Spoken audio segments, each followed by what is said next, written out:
history of Richa goes back to the year 1992, Shilpa, and it was set up by a group of very conscientious bureaucrats who were in government service and who wanted to set up a non-government organization to bridge the government schemes and make them reach the common people.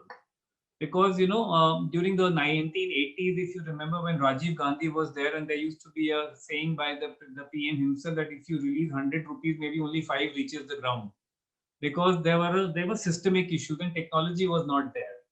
So these bureaucrats, which included IS officers, Indian Forest Service officers, they were scientists who were in government and who were feeling very frustrated that while we are rolling out these programs, but when we go to the field visit, we are finding that nothing is happening.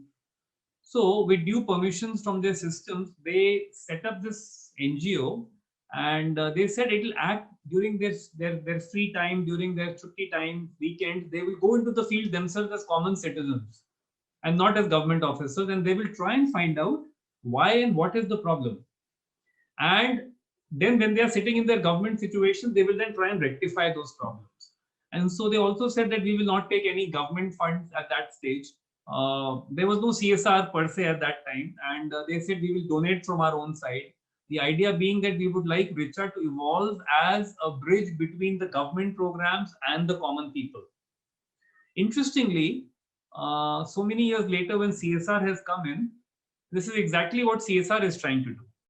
CSR wants corporates to put in money with NGOs like Richa and help supplement and complement government programs. So in many ways, the leaders of Richa, the founders of Richa, could in a way foresee that this is a critical requirement. And I was just out of my college, my BTech in 1991, and I began going to the communities with these very senior people to see how these problems were there. And I was always driven by the social activist spirit. I've also been into Uttarakhand, into the Chipko movement, where you might have heard about Sundarlal Bahuguna and Chandi Prasad Bhatt.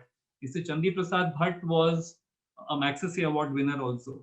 And during my college days, I went and spent quite a few days with his camp, and the women in the villages, how they protected trees and nature and environment through the Chipko movement. So all of that also inspired me. And my own father, who was a bureaucrat, who was a secretary in Government of India, he was one of the founders of Richa, because he was Secretary Government of India at that time, and he would himself see the failure of the government. And he said that I am keen that some like-minded people come with me, and they all created this. And I, as a young volunteer, went into the field and began to understand as to how the government was failing in many ways and how civil society can help bridge the gap. So Richa began like that, with no funds, with no donations, no government.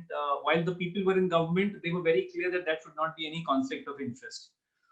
Later on, we started seeking some corporate help. In my case, I got into the civil services, but I did not take up the job which I was offered to me, which it was in the armed forces. But I chose to become a school teacher.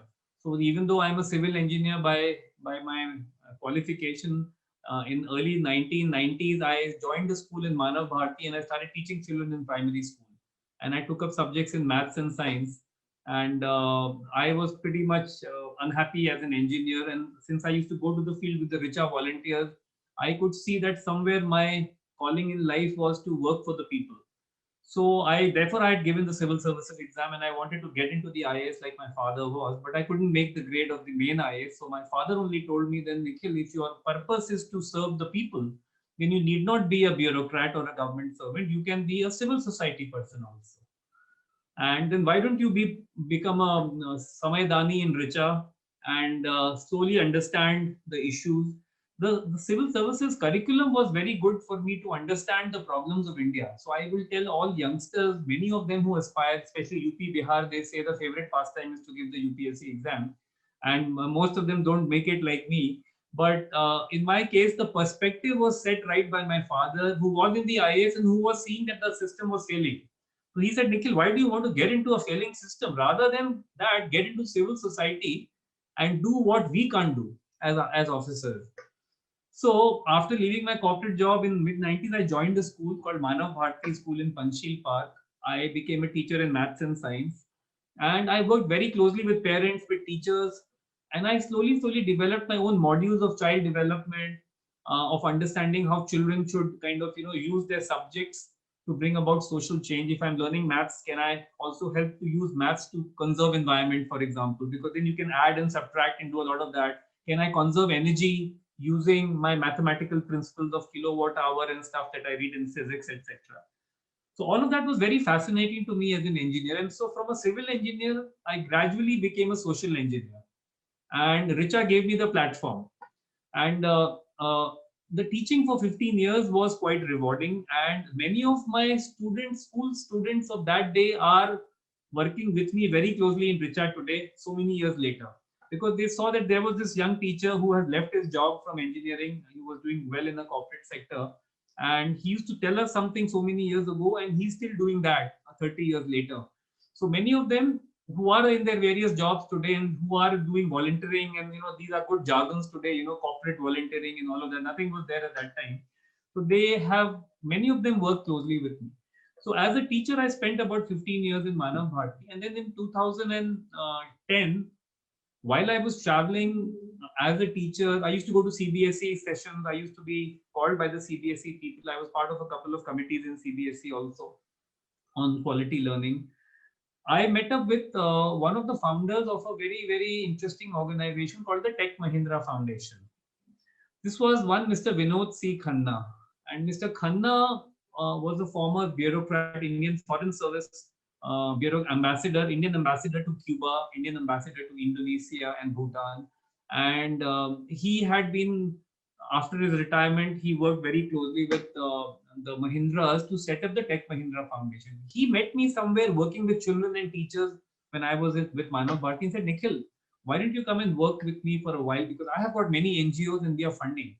And I need young people like you to help me identify good work, good NGOs, so that we can fund them and we can bring about positive change.